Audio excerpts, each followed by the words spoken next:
Standby, Super Balita sa umaga nationwide. Standby!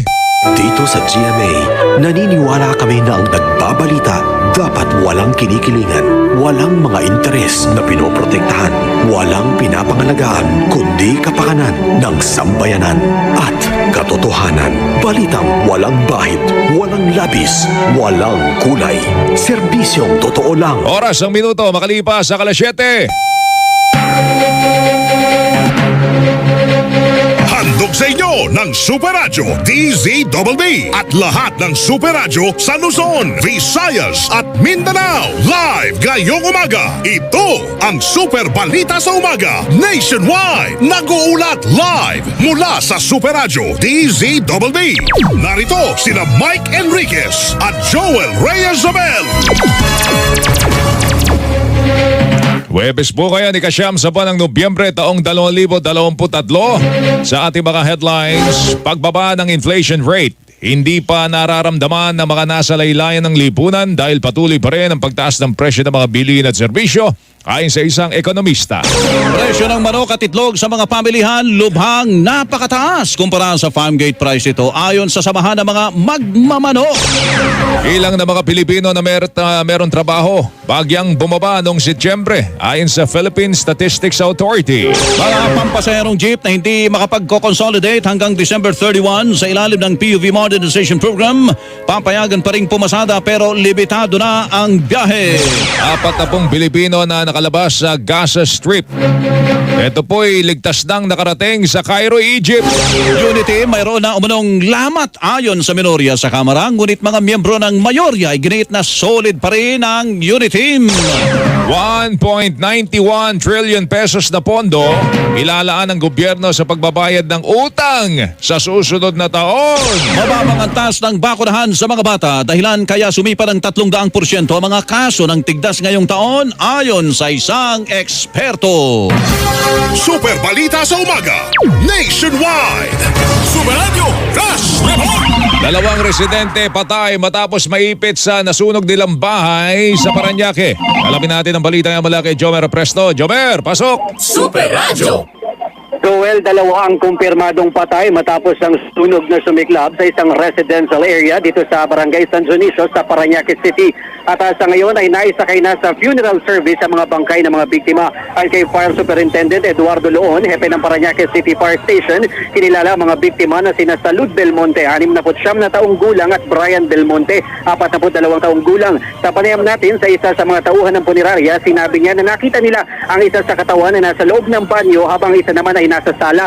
Patay sa investigasyon ng Parañaque City Fire Station, nagsimula ang sunog dakong alas 12:36 ng hating gabi. Dahil sa dikit-dikit ang mga bahay ay agad na itinaas sa ikatlong alarma ang sunog dakong alas 12:54 ng hating gabi. Tumagal na mahigit 2 oras ang sunog bago tuluyang naapula dakong alas 3 ng madaling araw. Kinatayang aabot sa 20 bahay o mahigit 40 pamilya ang apektado sa nangyaring sunog. Gayunman, patuloy pa na inaalam kung magkano ang halaga ng mga napinsalang ari-arian at kung ano ang pinagmulan ng apoy. Yan ang sitwasyon at live mula dito sa Parañaque City. Ako si Jomer Presto ng GMA Super Radio. DZBB, dapat ito. Super Radio Flash Report. Bantay Panahon.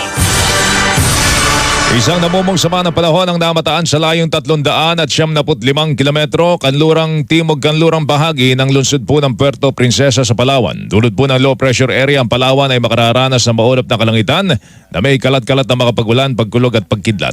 Mayroon laban ang hangin-amihan sa mga isla ng Batanes at Babuyan, gayon din sa Cagayan na makaranas naman ng maulap na papawurin na may mahinang pagulan. Habang ang Metro Manila at nalalabing bahagi ng bansa magkakaroon ng bagyang maulap hanggang sa maulap na kalangitan, may mga pulupulong pagulan, pagkulog, pagkidlat, dulot ng easterlies at localized thunderstorm.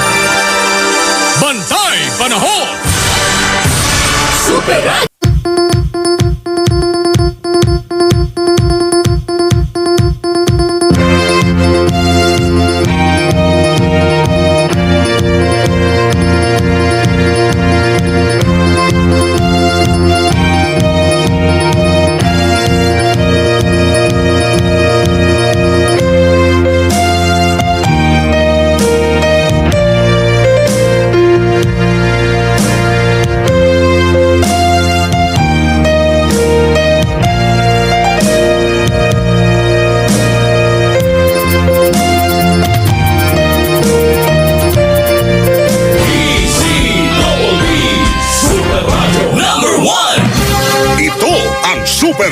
sa umaga, nationwide.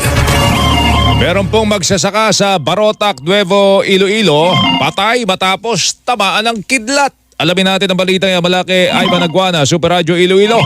Ivan, pasok! Super Radio! Joel, patay ang isang 33 taong gulang na magsasaka matapos tamaan ng kidlat sa gitna ng bukid sa Barangay Linaw sa bayan ng Barotac Nuevo dito sa Iloilo. Base sa investigasyon ng pulisya, ang biktima ay kinilala kay Raymond Soparafon na residente naman ng Barangay Acuit. Nakita ng kanyang bayaw ang biktima na nakahandusay na sa gitna ng sinasakang bukid at wala ng malay at nangangamoy asupre.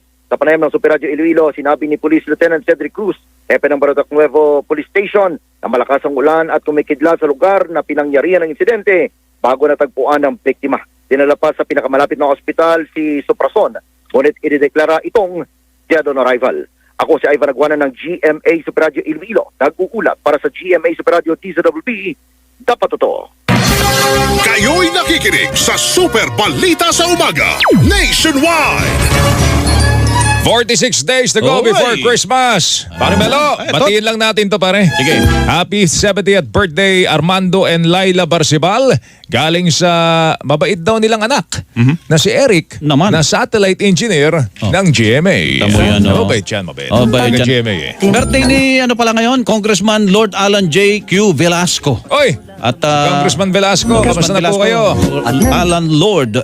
Lord Alan J. Velasco. Binabati happy siya. birthday. Binabati siya ni RD Ronald Mendoza ng Marinduque. Yan. At Yun, sumayin niyo po ang kabuuan ng mas pinalawak, mas pinalakas, super balita sa Umaga Nationwide. Ako po ang inyong kapuso, Melo Del Prado. Balita walang kinikilingan, walang pinoprotektahan, serbisyong totoo lamang. Ako po nyo kapuso, Joel Reyes Obel. Magandang umaga Luzon, magandang umaga Visayas, magandang umaga Mindanao. Radyo na! TV pa! Kortesiya na! Disiplina pa! Super Balita sa Umaga, nationwide. Mula sa pinakapinagkakatiwalaang network sa buong Pilipinas, ang GMA. Mabuhay ang Pilipinas!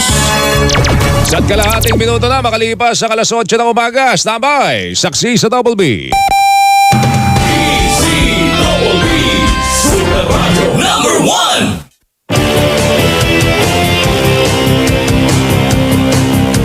Tapat sa balita, yan ang aming panata. DZWB Super Radio 594. Laging naka-alerto, serbisyo, totoo. DZWB Kapuso nyo sa radyo. Walang pinikilingan, walang pinoprotektahan, serbisyong totoo lamang, walang iwanan. May paninindigan, matatag, maaasahan. DZWB Super Radio 594. Kapusong Pilipino, lahat Super Radio. DZWB Serbisyong totoo. Walang